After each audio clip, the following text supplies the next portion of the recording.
Hello dear learners, I am Dr. Madhuri Hooda from Department of Education, Maharshi Dyanand University, Rohtak, Haryana. Today we are going to discuss another type of disability which is hearing impairment. As hearing is one of the most actively used sense by a man, and if there is some problem in this sense, the person finds himself or herself handicapped in communication and adjustment with the society. The learning outcomes of the present session are: you will be able to understand what is the meaning and concept of hearing impairment. You will be able to understand the different types of hearing impaired children. You will be able to understand the classification of hearing impaired children. You will be able to understand the causes of hearing impairment. You will be able to understand the characteristics of hearing impaired children. And you will be able to know about the educational programs of hearing impaired children. See, hearing may be defined in terms of hearing loss. More the loss, more is impairment. And when the child has total inability to hear, he is called deaf. But when a child can manage with or without the use of hearing aids, he is called hard of hearing. Children who cannot hear sounds at or above a certain intensity level are classified as deaf. Others who can hear sounds at a level are called hard of hearing. Hearing impairment is measured on the basis of hearing loss. And on the basis of hearing loss, we may have two types of hearing impaired children. One are those who have lost their sense of hearing after birth. They are called adventitious hearing impaired children. Others are those who have hearing impairment from the time of birth and are called congenital hearing impaired children. Let us discuss the prevalence of hearing impairment in India. In India, 5% of school-going population suffer from some sort of hearing problem, and according to National Sample Survey 1991, hearing impairment is 3.24 million for the age group of 0 to 14 years in India, and it has been estimated that 1% of population has severe to profound hearing loss. Now, let us discuss the classification of hearing impairment. Hearing impairment can be classified on the basis of measurement of hearing loss, and first category is mild hearing loss. These children have hearing loss and from 27 to 40 decibels. They have difficulty in hearing faint sounds. They don't find difficulty in normal conversation. Then moderate hearing loss is 40 decibels to 55 decibels, and difficulty in normal conversation. They feel difficulty in hearing sounds at a distance. Then severe hearing loss, 55 to 70 decibel loss is here, and these children can hear louder sounds at a distance close to ear. Then profound hearing loss, these children have hearing loss of 70 to 90 decibels, and they are able to hear only very amplified speech, and they don't hear at all even with the aids. So now let us discuss the causes of hearing impairment. Hearing impairment may be the result of heredity or environment or both. These two factors affect child's hearing capacity and result in impairment. Effect of heredity and environment may be studied at three levels. First is factors operative at prenatal period. Second, factors operative at perinatal period. And third, factors operative in postnatal period, that is after birth. When we talk about factors at prenatal period, most of the sensory neural hearing impairments have genetic causes, and there is strong evidence about the congenital hearing impairments which run in families. Then drugs, use of strong drugs like streptomycin, quinine and LSD may cause hearing impairment in the developing fetus, so the pregnant women should avoid them. Then rubella, maternal rubella, a German measles, accounts for 30% of all the known cases of hearing impairment. It has its more devastating effects on the growing fetus in first trimester of pregnancy, and it damages the vital hearing organs of the child. Then some infectious disease of the expectant mother like mumps, genital herpes, influenza, these affect the hearing capacity of the child. Then malnutrition and starvation. Malnutrition to the expectant mother and starvation also contribute to poor hearing capacity in the child. Then factors operative in the perinatal period. Some studies have shown that premature babies and low weight babies have more incidence of hearing impairment than the normal babies. During birth, there are certain more factors which affect hearing power, and these may be the lack of oxygen, use of instruments and forceps for the delivery, and use of anesthetic agents in the delivery. Then factors in the postnatal period. Infections and diseases in early formative years of a child's life may cause hearing impairment, and some accidents, incidents, ear diseases, ear discharge are some of the factors that affect hearing capacity of the child. First is meningitis. This is a bacterial or viral infection of the central nervous system resulting in damage to the auditory nerve and may cause profound hearing impairment. Then otitis, it's another cause of hearing impairment in which the middle ear become infected, and in case of poor treatment, it results in building up of fluid behind the eardrum and result in profound level of hearing loss. Then accidents, sensitive organs of the hearing system may get injury in some accidents and incidents in a person's life. Then abnormal growth of hearing organs, abnormal growth in some parts of the hearing system may essentially result in hearing impairment. Then some diseases and infections due to some diseases like whooping cough, mumps, typhoid, fever, chicken pox, and side effects of medicine which are used for the treatment of these diseases, hearing power may get affected and mild to moderate hearing loss may occur. Then we will go to characteristics of hearing impaired children. First of all, when we talk about characteristics, language development is the most important aspect. These children have more language problems as compared to normal children.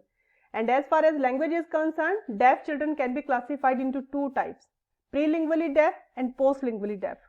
Prelingually deaf child loses his sense of hearing before learning the language, and postlingually deaf child loses his sense of hearing at any stage of life after learning the language. Whether the child is prelingually deaf or the postlingually deaf, both have hearing problems. But the postlingually deaf can be trained more easily in comparison to the prelingually deaf child. Then intelligence. Hearing impaired child are as intelligent as normal children, but some hearing impaired children have IQ in retarded to normal range. Some hearing impaired children have difficulty in abstract thinking and concept formation. Then vocabulary skills. These have poor vocabulary skills and they have limited vocabulary. In their communication with others, they sometimes don't find words for a particular situation, and due to limited vocabulary, they have poor comprehension ability also.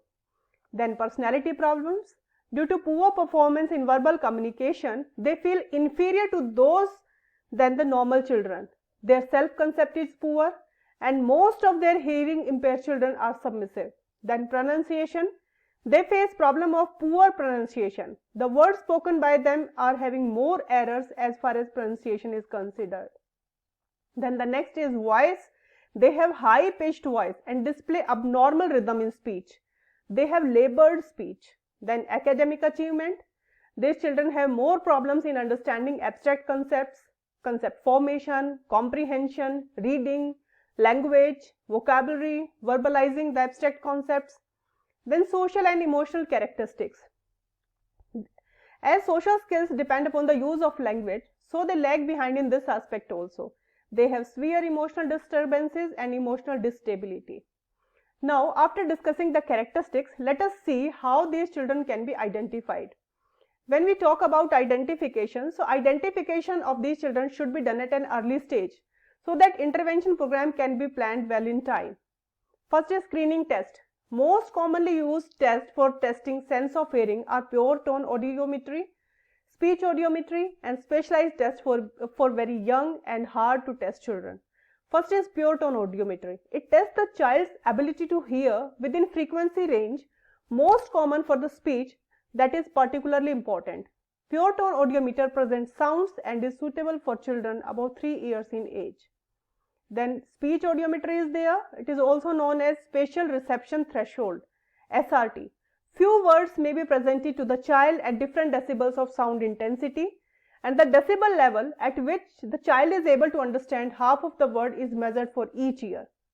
Then specialized tests. These tests and techniques are used for those children who cannot be tested by pure tone audiometry and speech audiometry, and some of these techniques are evoked response audiometry, play audiometry, and conditioned audiometry.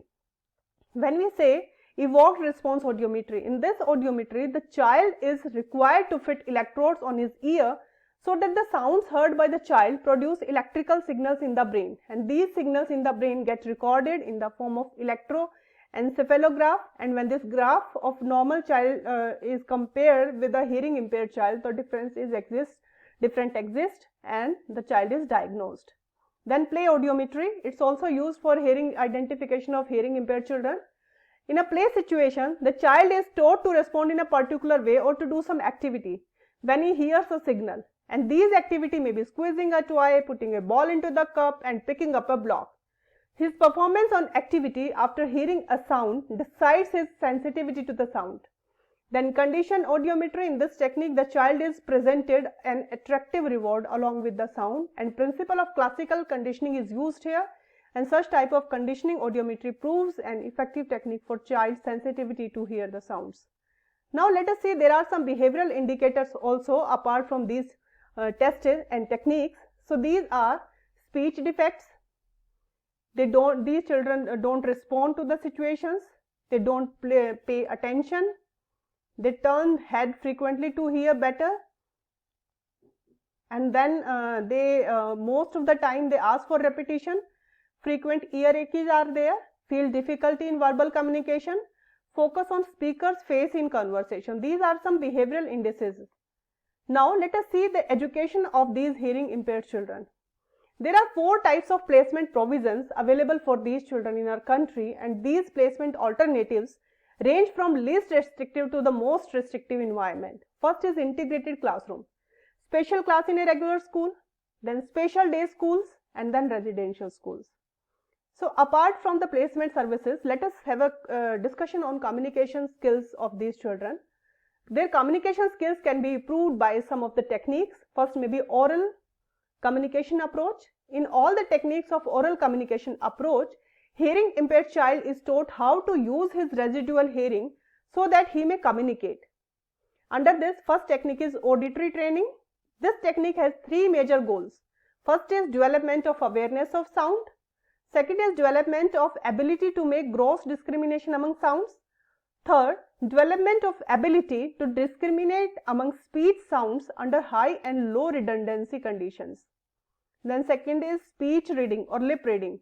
It involves information to understand what is being said to them. 2 general approaches are followed in speech reading. One is analytical method, which emphasizes on teaching the child to perceive small segments of speech and then to recognize them when they are put together in words and sentences. The other one is synthetic approach and sentences. It promotes the idea that the child should concentrate on the meaning of the speech rather than on the individual sounds. Second is manual approach. For the development of necessary communication skills for the hearing impaired child, this approach emphasizes on manual methods like sign language and finger spelling.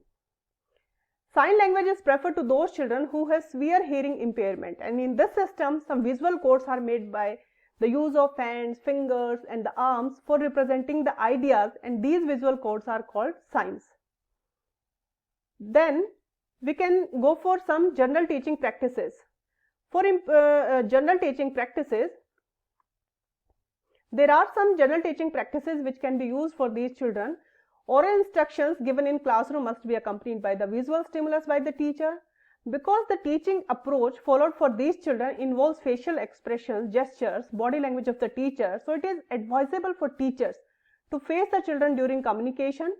Education of hearing impaired children should be the result of combined efforts of team of professionals. Ability to comprehend and to express can be enhanced by writing simple sentences on the topic and presenting them in a scrambled order, and asking the hearing impaired child to rearrange the cards using semantic organization. Then hearing impaired child may be allowed to sit on the front seats. Teacher should stand still while lecturing because excessive movement adds difficulty in speech reading. Then the teacher should encourage the child to ask questions when they are not sure of what is being taught. Classroom should have minimum distractions, should be calm and noise free. Multisensory approach should be used when necessary. And teachers should try to have position for providing assignment for the drill, practice or homework to the hearing impaired child in a written format. And main points of lecture should be repeated in the end of the class. So friends, these were certain things. Now let us discuss what we have done today. We have discussed the concept, classification, causes, identification and educational programs for the hearing impaired children. I hope you have enjoyed this learning session. Best wishes. Thank you.